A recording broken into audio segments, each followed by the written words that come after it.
Namaste. Welcome. Thank you for being here. Often, what helps me decide what talk to offer is the people I've talked to in recent days or have been in touch with me and the kinds of challenges that they're bringing to me. And lately, it's been pain. I've had people say things like, there's so much chronic pain, meditation makes it worse. It's all I can focus on. Another said, I'm just caught in this fear that'll never go away. And someone else felt who got a diagnosis that was very difficult. I feel like I've become a patient. And another, my life has gotten small. If you are living in a body, you will know pain and feel some aversion to it. I mean, I often think of George Carlin, who put it this way. He said, my motto is no pain, no pain, And mindfulness does not necessarily remove pain, but it profoundly changes how we relate to it. The image I like is if you put a drop of dye in a sink of water and the whole sink, the water changes color. But then imagine now putting the same drop of dye into a lake, and the lake easily receives it. When we meet pain with mindful presence, with some acceptance and care, we become enlarged, more like that lake, spacious, awake. We're not caught in the stories about the pain, but rather we're allowing the unpleasant sensations to move through a larger field of presence.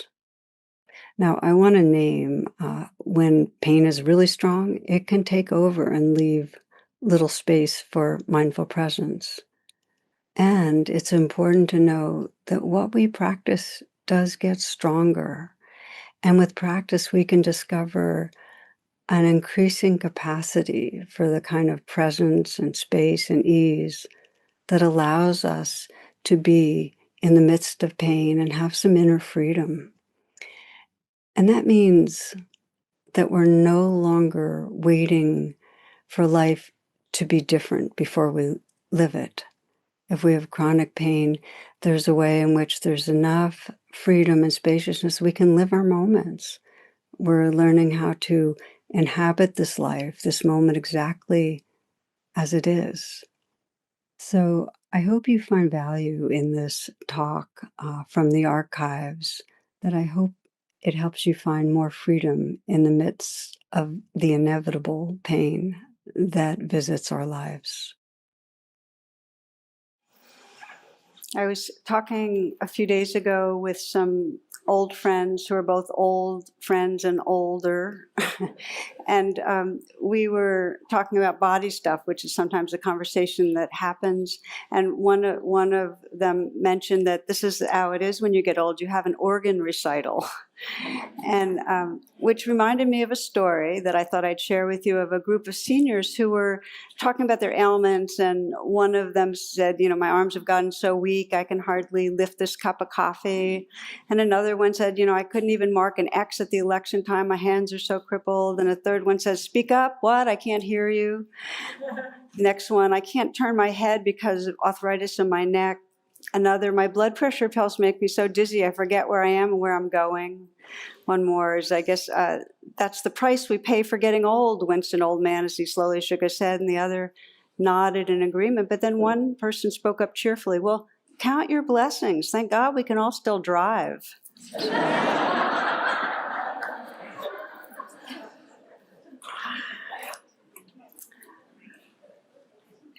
Tonight, what I'd like to explore, because this really asks, how do we relate to the inevitable challenges? And I'd like to, in this class, explore the particular challenge of physical pain.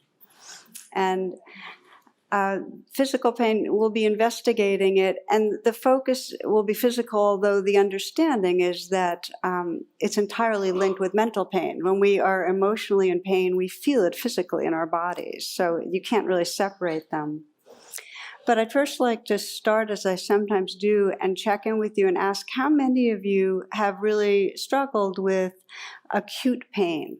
who really experience acute pain and struggle with it? Can I see by hands? Good number. How many chronic pain? Good number. And how about chronic acute? Okay, yeah, okay. For those that are listening and not here, there's about half hands went up for the first two and less for the third. But the truth is, we're all in an ongoing dance with physical experience. And, you know, depending on how we relate, it can range from feeling that we're suffering greatly to really finding a sense of ease and balance and okayness in the midst. And so how we relate to pain, and really this is emotional and physical pain, determines our whole life experience. And the reason is that there's always sensations going on with a felt sense. So we're always having a changing play of either unpleasant sensations, or pleasant sensations, or neutral sensations. And when these sensations arise, we are entirely conditioned to not like and push away what's unpleasant and to try to hold on to pleasant. So if we were really, really awake, we'd be noticing moment to moment how we're in this dance, and this is constantly happening. So what we'll do during this talk is first to reflect on the difference or the relationship between pain and suffering. And then we'll explore the primary patterns of reacting to pain that can cause us suffering. And then we'll look at ways to dance with pain that actually serve awakening and freedom. So those will be the three things. And as we often do, we'll practice a bit with unpleasant sensations. And if anyone here is completely without them, we could get Glenn, the manager, to come around with a Zen stick or something. And I haven't warned him, but if you're listening to the podcast, you'll have to hire a friend with pliers or something like that. So first of all, the relationship between pain and suffering, because this is key. And the phrase that goes around a lot in these circles is that pain is inevitable, suffering is optional. Okay? Pain is inevitable, suffering is optional. So pain's universal. Like any creature that incarnates experiences pain. And as I mentioned, every moment we're having a variety of sensations, and they're actually meant to alert us and to motivate us and move us and affect whether we have sex or whether we hide in a cave or whatever we're doing. But our body's sensations are telling us how to operate. And the experience of unpleasant sensations on their own are not suffering. So you can have unpleasant sensations arise, you can have pain and not have suffering. What causes the suffering is what we add to the unpleasant sensations. It's an add-on that we do. And it arises when we have a reaction of aversion to the unpleasantness, and then we contract against the pain. So we fight it, we resist it, and there's a lot of levels of how we do it. But the reality is that in any moment that we're resisting what is, we suffer. When we want life different, we suffer. Now, why is that? In the moment that reality is unfolding itself and there's a pushing away of what is, that contraction brings a sense of separation.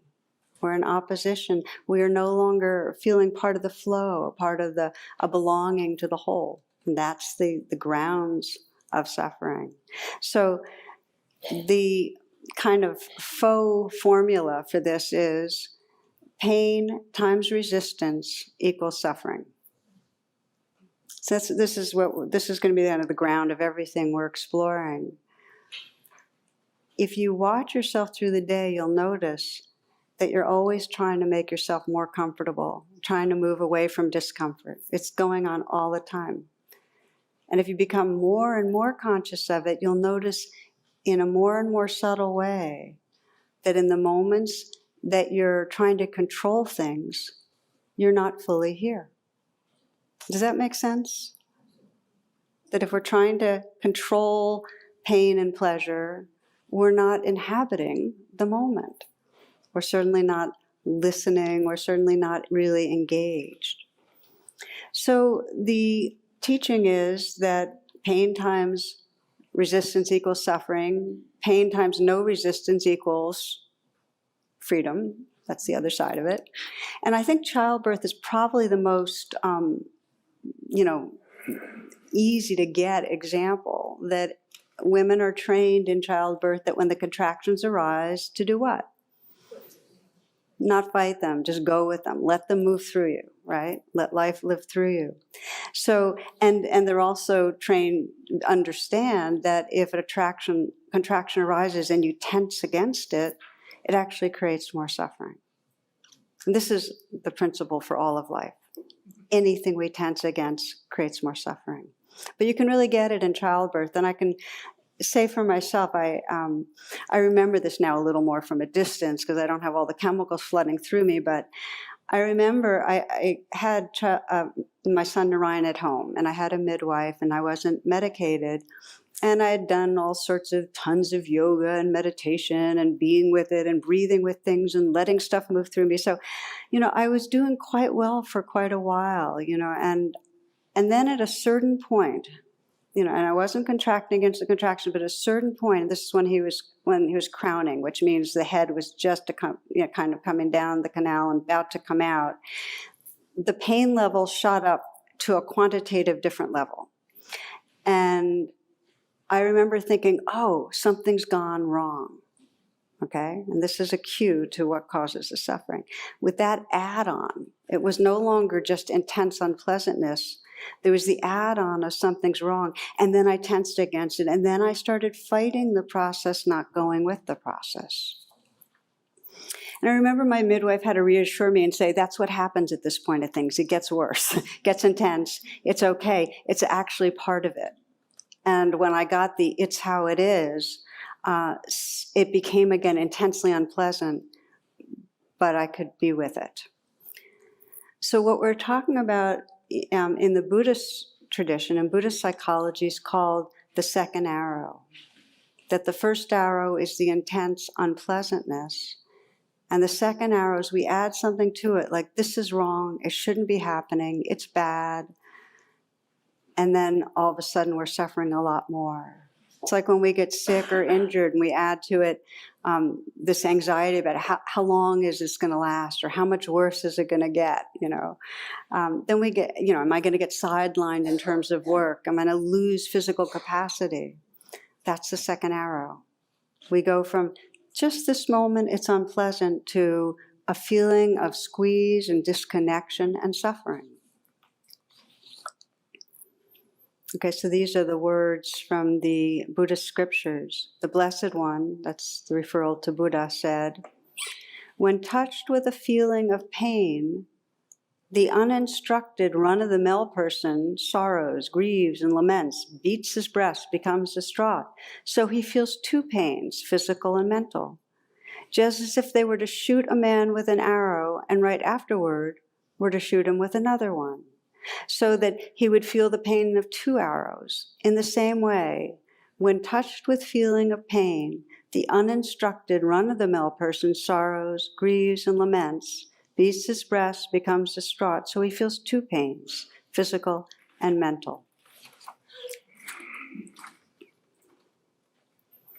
I have to confess that I went and looked up run-of-the-mill and found out it was a phrase from the late 1800s.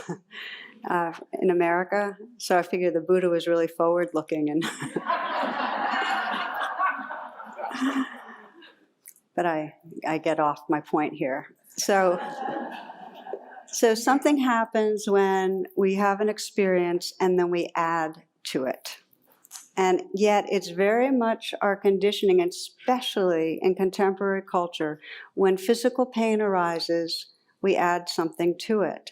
And I think it's part of, because we're so much more disconnected from the earth, we're so much more disconnected from natural rhythms, we're living so much in a cyber world, that nature is out there, like maybe in a national park somewhere, but we don't sense this body as nature. Do you know what I mean? It's like it's something to control, to manage, to dominate, but it's not natural. And unlike more earth-based cultures, we get very alarmed with pain and try to over-manage it. So we don't trust it. We over-medicate. We anesthetize births more than we need to. We interfere with dying. Grief has a kind of timetable. There's an embarrassment in our culture around aging, as if the appearance of getting older is something to be ashamed of, that it's not natural, that it's not okay. You see, it's the not okay thing that causes the suffering, that something's wrong. So it's especially remarkable that when we think of this generation of children, more than ever, the disconnection from nature, there's much less playing outside, a lot more in front of a screen. And it takes its toll, this kind of not being part of the living, dying world. One story of a child's on a beach and he sees a dead seagull and asks his dad what happened. And his father said, well, the seagull died and went to heaven. And the child looked puzzled and he said, well, did God throw him back? You know? So when we're not feeling a belonging to the living, dying world, we develop these strategies or styles for resisting. And that's just what we do. And basically we do anything but let be and just feel the discomfort.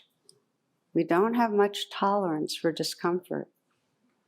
This isn't totally new. George Burns said, in those days, the best painkiller was ice. It wasn't addictive, and it was particularly effective if you poured some whiskey over it.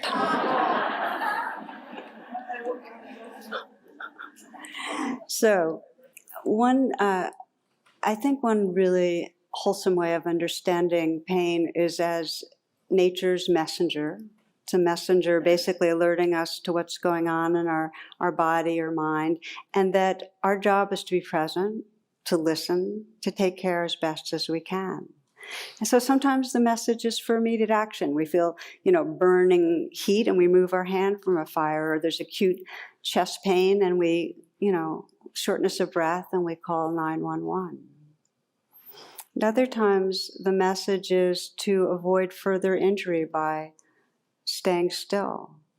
But still other times it's by moving more and getting our body in action.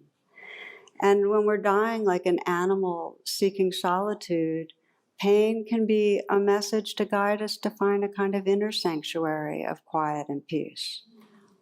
So there's a message that comes. And yet, as we know, for most of us, when pain gets intense and when it's something unfamiliar, our mind kind of goes crazy and we make the pain wrong, we make it an enemy, and we go into resistance. So we're going to explore that a little more. Some of you know in the old days when a tyrant or a king or a dictator didn't like the message he was giving, he'd kill the messenger, right? Okay, we know that one. So that's what we often do, that the pain's the messenger, and yet we in some way kill it. And I want to kind of name some of the most common ways that we kill the messenger. And the most basic is that we leave town. In other words, we leave our bodies, right? We dissociate. It's like in James Joyce's novel, that line, Mr. Duffy lived a short distance from his body. That we step one step removed, so we really don't have to feel directly what feels unfamiliar and scary. One teacher asked her classroom, her children, what the purpose of the body was, and the response was to carry around the head, So, we occupy this mental control tower and we try to manage things and try to manage the physical symptoms, and we distract ourselves whenever possible. If we don't have to feel it, we try not to. Some of you might remember that story about a man and his wife in the living room, and she says, or he says to her, if I ever turn into a vegetable, please pull the plug. At which point she goes to the TV set and she yanks out the plug, So, so if it's not too intense, we ignore the messenger and we stay busy and we kind of get distracted. I remember those old commercials where they have laundry detergent, they show how good it is at taking out blood. Well, this is Jerry Seinfeld says, if you have a shirt with blood stains all over it, maybe laundry isn't your biggest problem.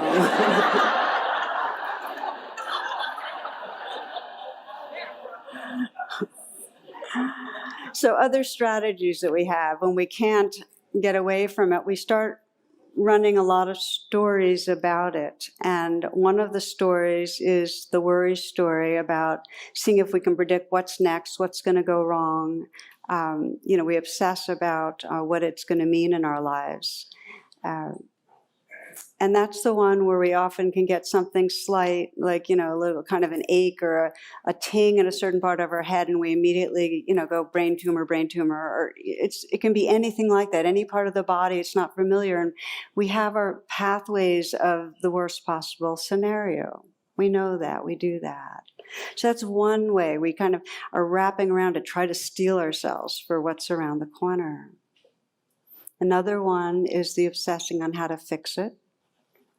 And that was a really big one for me. I've shared many times. I had years and years of chronic and sometimes acute pain.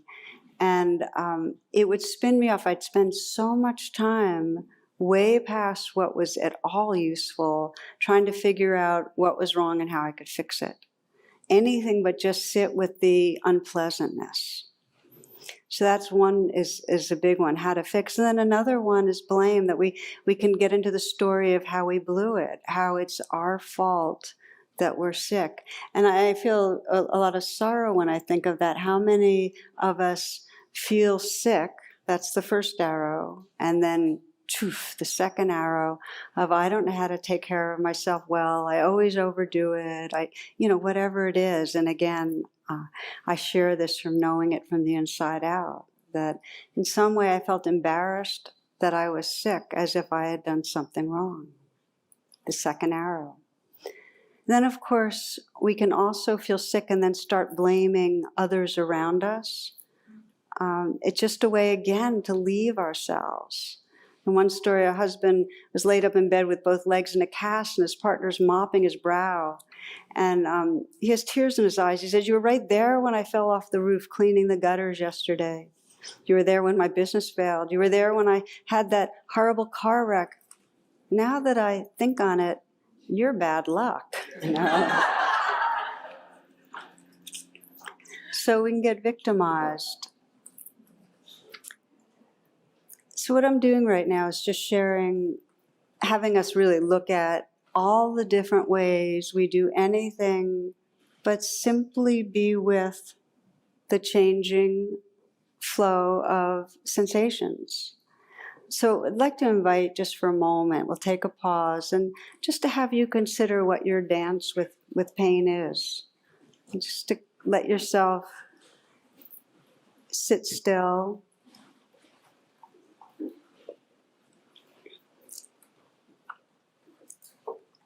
And as you begin to reflect, let your intention be to bring a curious and gentle attention to your own patterning. Because to add judgment is just another form of resistance. So the inquiry is, what is my dance with unpleasant sensations? How do I relate when this messenger comes forward? Is there perhaps a recent time that stands out when you felt sick or you injured yourself? Maybe you had a migraine. Maybe you had a flu with a lot of aches. Maybe some food poisoning and nausea. Maybe something musculoskeletal. Was pain the enemy? Was there a sense that something is wrong, it shouldn't be like this? Was there a kind of positioning of trying to control? Or did you try to distract, ignore it, as long as you could get away with that?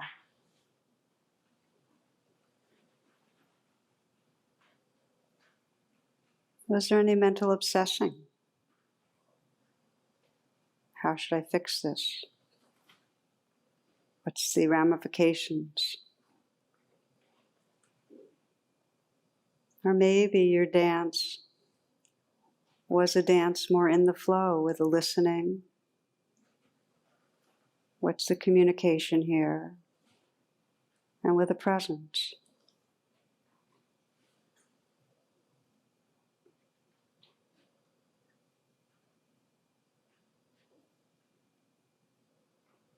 Sense your dance and notice whatever the dance is, whether you're in opposition to pain or in the flow of it, your sense of yourself. When you're opposed to the pain, making it wrong, can you sense the separateness, in some way feeling oppressed or victimized or smaller? Just notice.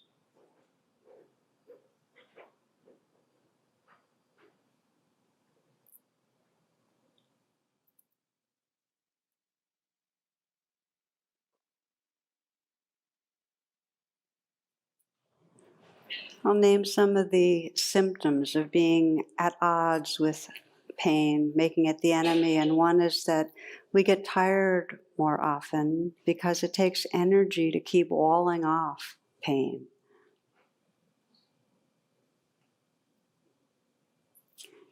Another symptom of having pain be the enemy is actually more physical unpleasantness, because when we're tensing against something, that contraction causes more tension in the body. Another symptom of making pain the enemy is a kind of chronic apprehension. In other words, we sense that we're pushing something away, and then there's the fear of it being too much. And then in the deepest way, when we're pushing away pain, we get identified as a defended self. We get small. When we pull away from our nature, our naturalness, we lose connection. We get small. John O'Donohue puts it this way. He says, our body knows it's belonging to life, to spirit. It's our minds that make us so homeless.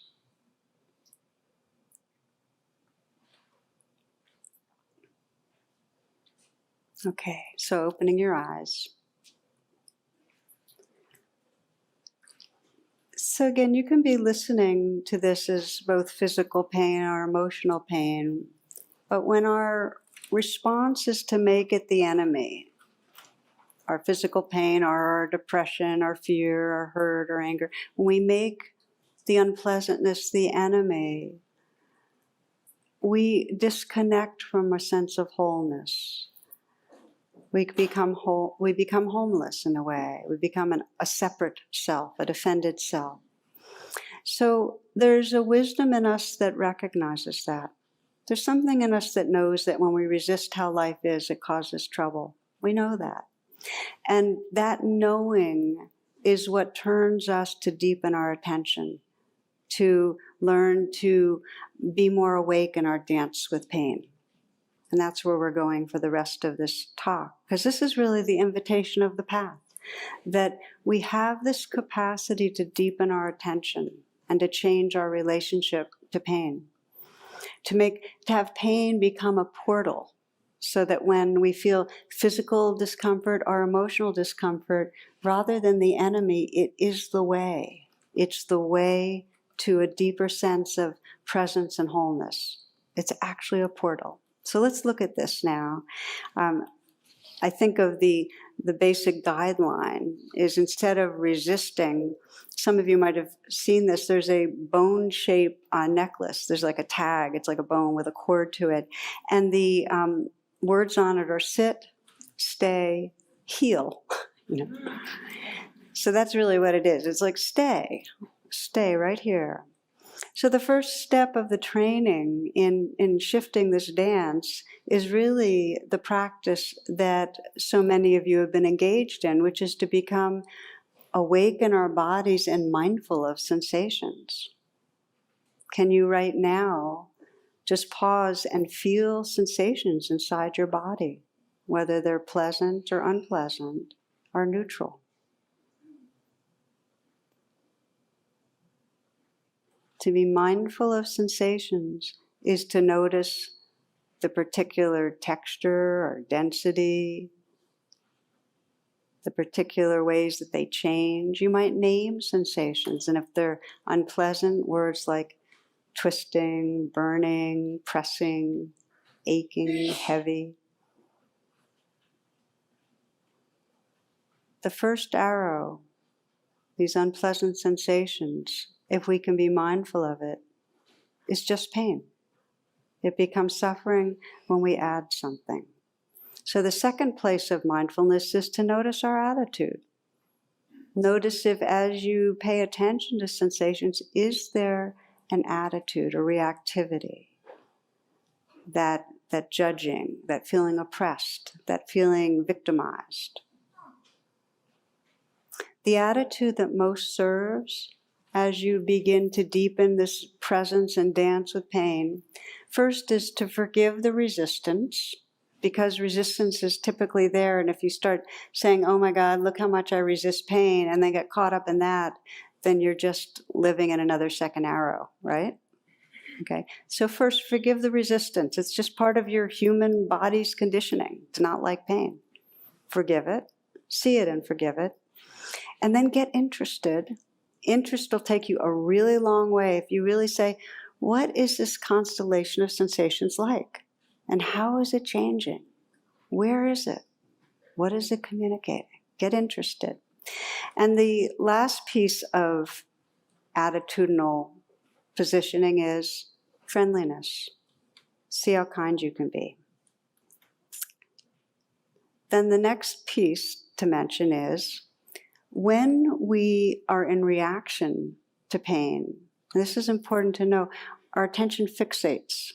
And this is a survival mechanism. We need to be paying attention, so our attention fixates, but it goes way beyond what we need for survival. We just get riveted on it, and we don't leave it.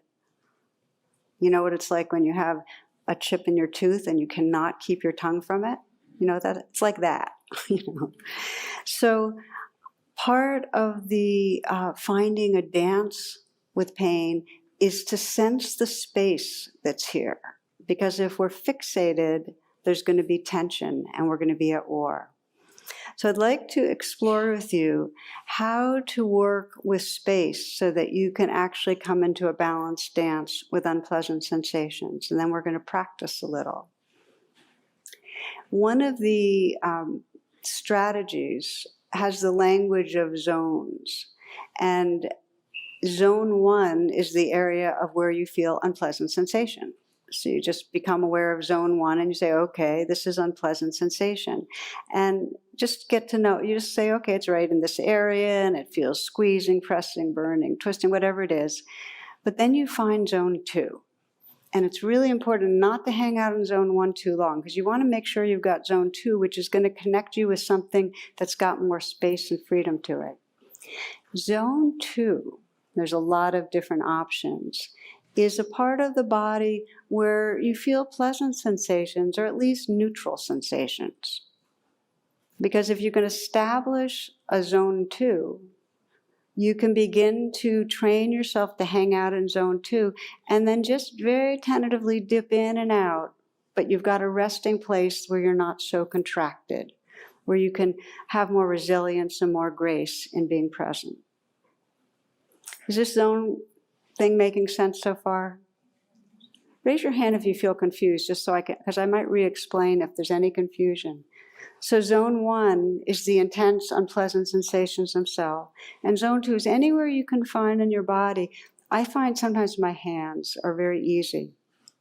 Now, if our hands are very arthritic, that's not going to be zone 2.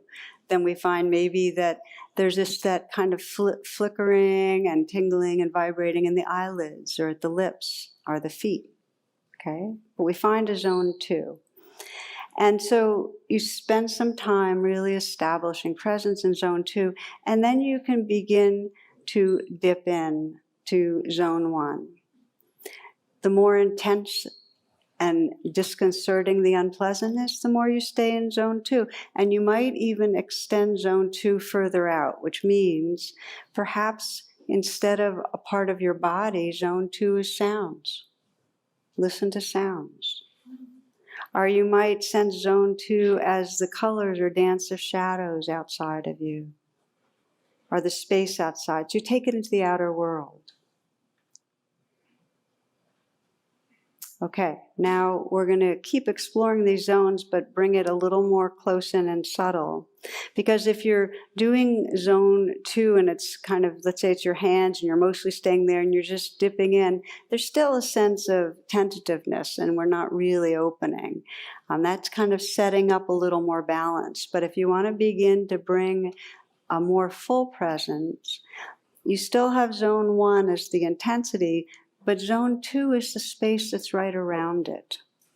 So you would feel with zone 2, wherever you feel a lot of discomfort, that you'd feel right around it, the space that's around it as the zone 2, and you'd start to sense in the interior of the painful sensations, the space that's there too. So you're emphasizing space, but it's much more intimate with the sensations.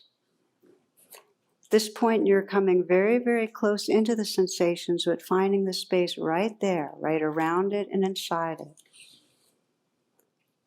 In one quote, it says, "Pull it close, so close it is that it's with you." This is the unpleasant sensations, the deepest part of you, the part that exists to hold the pain. Because really the pain wants to move through you just as much as your deepest being wants it to move through.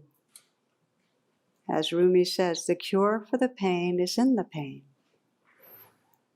So here we're going right into zone 1 and finding right within and around zone 1 the space that gives that balance. And with that space, you can begin to do what in psychotherapy is called pendulate. And just to explain pendulating, and then we're going to practice it.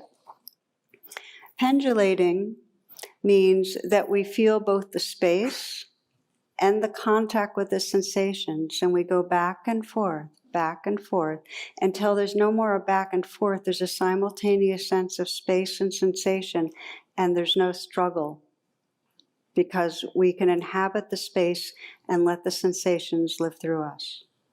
We're not in opposition. It's like we're the ocean and the waves are part of us. Let's practice, because those are words, and I want you to get a taste of it.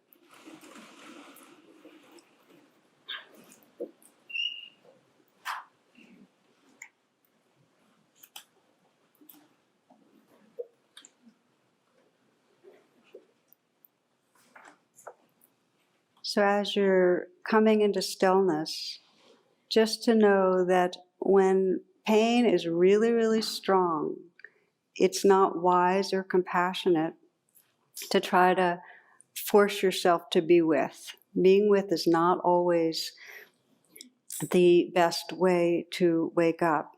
At times it's completely wise to take a break, to go into a different world, to listen to music, drink tea, get a massage, watch a movie, be with a friend. In other words, we can get exhausted by trying to be with unpleasant sensations. And if we're always trying to move away from them, then we are living apart from our naturalness. So this practice is incredibly powerful and precious to begin to learn how to be with, and in a direct and immediate way. I'd like to invite you to scan your body. As I mentioned before, some of you might have easy access to unpleasant sensations and others not so much, but just see where you feel any constellation of unpleasantness in the body.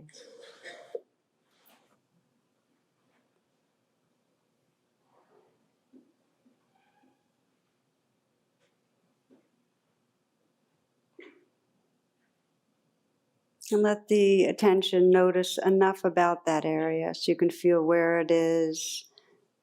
Just notice the quality of the sensations.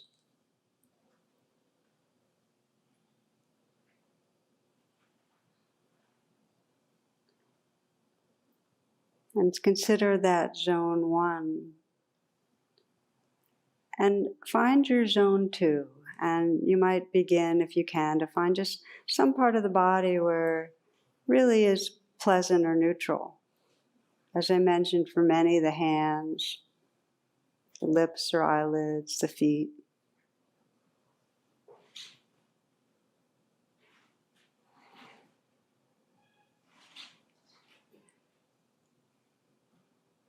And when you feel yourself there, just let your attention rest there. And if the pain is very, very strong, then stay in zone 2 for a while. But if the pain's not so strong, you might begin to practice this pendulating, where you feel the neutral or pleasant area, zone 2, but also dip back in. So you can feel where the concentrated area of unpleasantness is. So you go into that some, and then remind yourself of the space by feeling zone 2, where it's okay, easier. And then touching into, again, where it's more intense, inflamed, angry, tense, tight.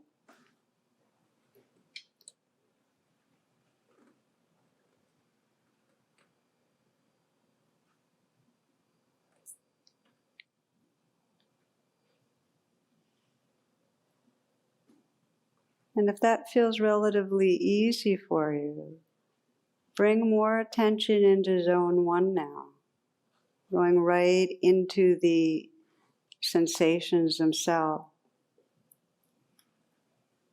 And just sense that you can really contact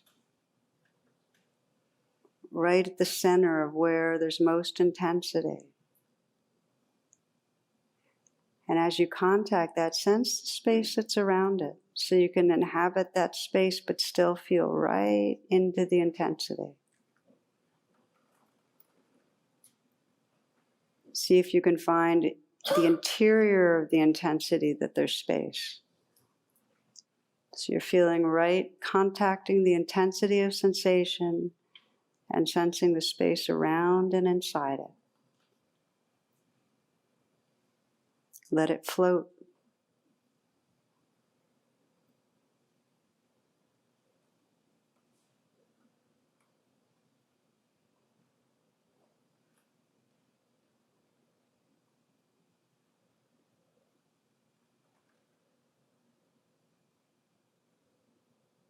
You might find the attention's pendulating from the sense of space right around or inside to the actual sensations back and forth until you find that it's all there at once.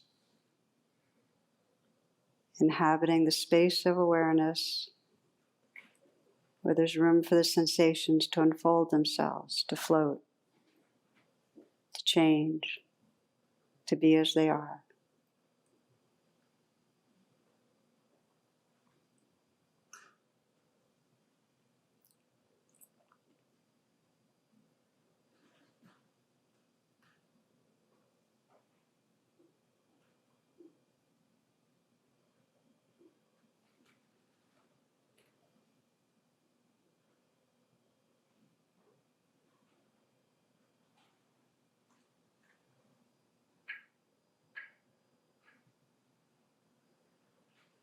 And learning to dance with pain, attitude is really at the heart of it. So just to end this little meditation with that intention to not judge, to forgive resistance, and to stay curious and friendly. Open your eyes when you'd like.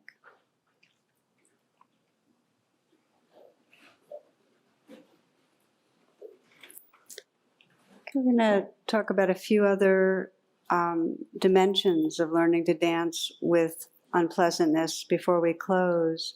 So thus far, it's really pure mindfulness, sensing the space, contacting directly. I'd like to also mention that there is a heart quality that is often missing, that when we get caught in pain and we're oppositional, we forget to just sense, oh, this is suffering, this hurts, just to have a quality of care.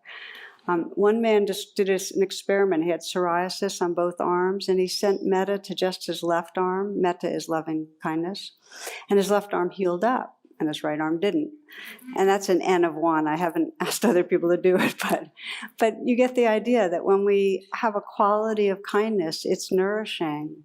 And I've seen it in many times with people, that the space that's needed when they're in pain comes when there's a quality of kindness in the atmosphere.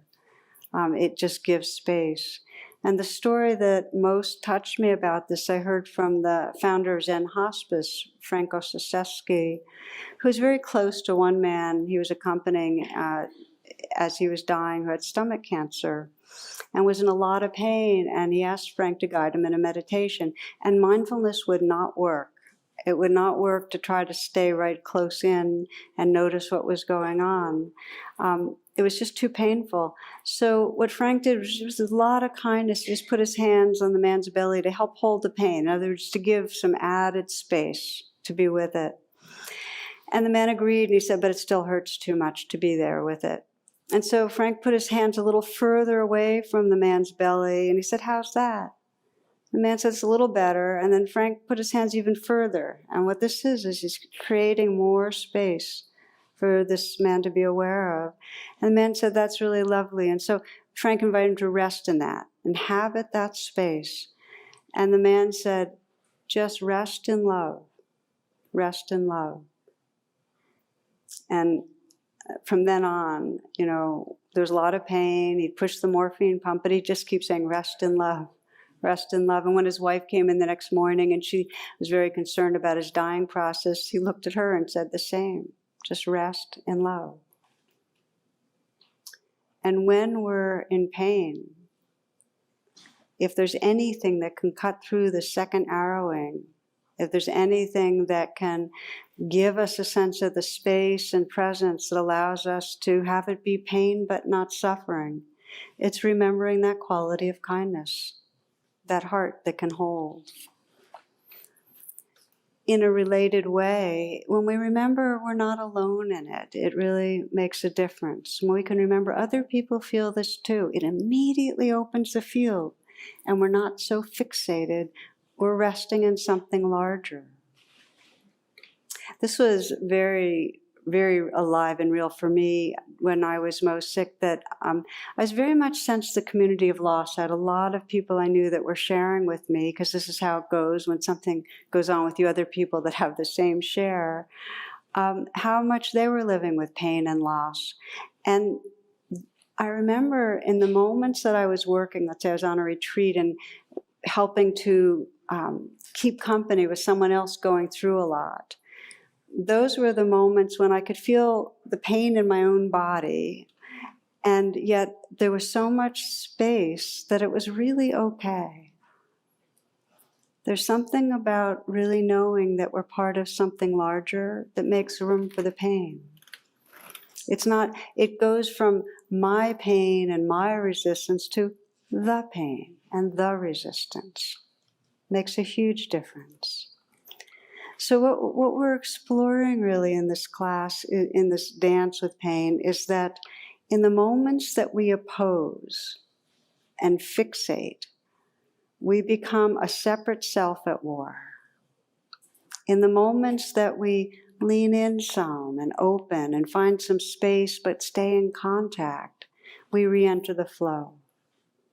And that's the meaning of grace, really. Grace is when we're not opposing the flow.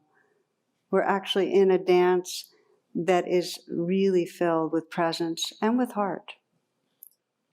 So the promise of the path, that we all have this capacity to let pain be a portal, because every one of us experiences pain, physical, emotional pain. And when it arises, to let it be a messenger, a call for presence, where we sense, okay, let me get interested, let me get friendly, let me lean in and find the space I need so that I can have some grace in this dance. When we do that, instead of that tight, separate self that's all defended, we discover that loving presence that really feels like home. Close with the words of Rumi, and then we'll just sit quietly for a few more moments.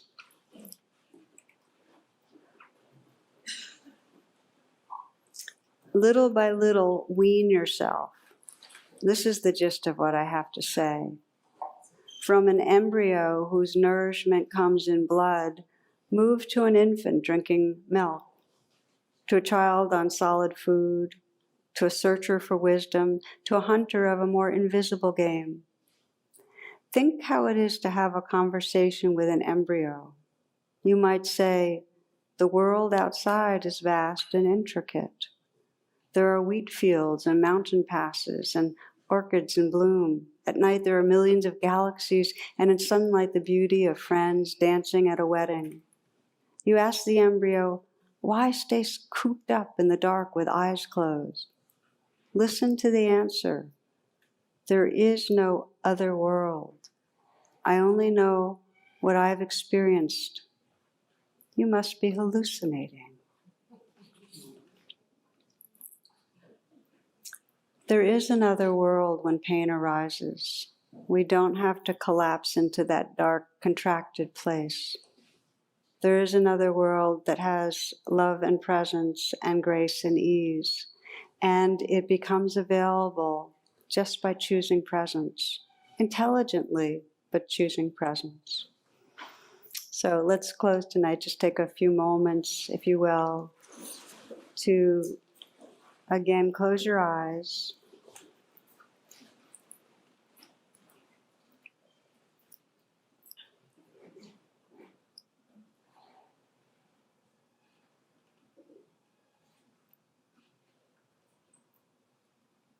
And in the stillness, again, scan your body. Notice if there's any part of your felt sense experience that you're at odds with.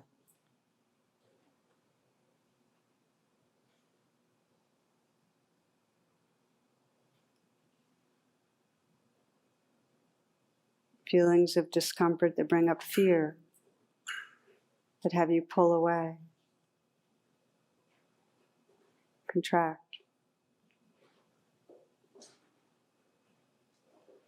Just take a moment right now to forgive the resistance, the reaction.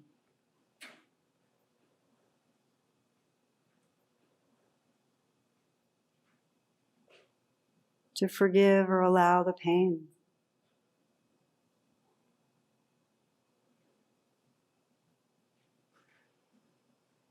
To sense it's possible to witness with a clear and gentle presence the life that's here.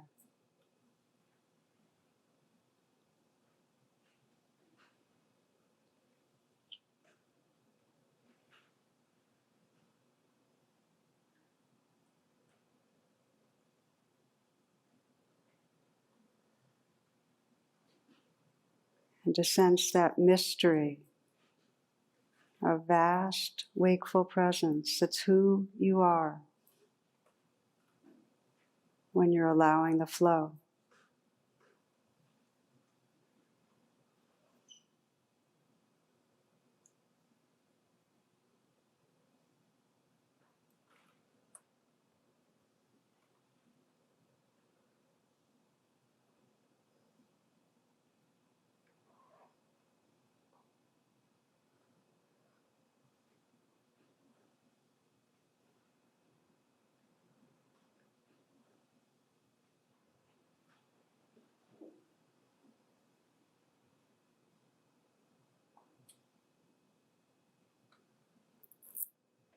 May we rest in loving presence.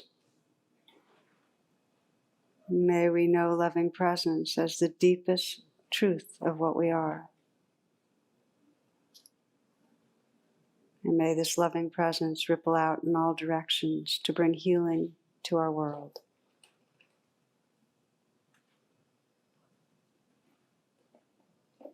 Namaste.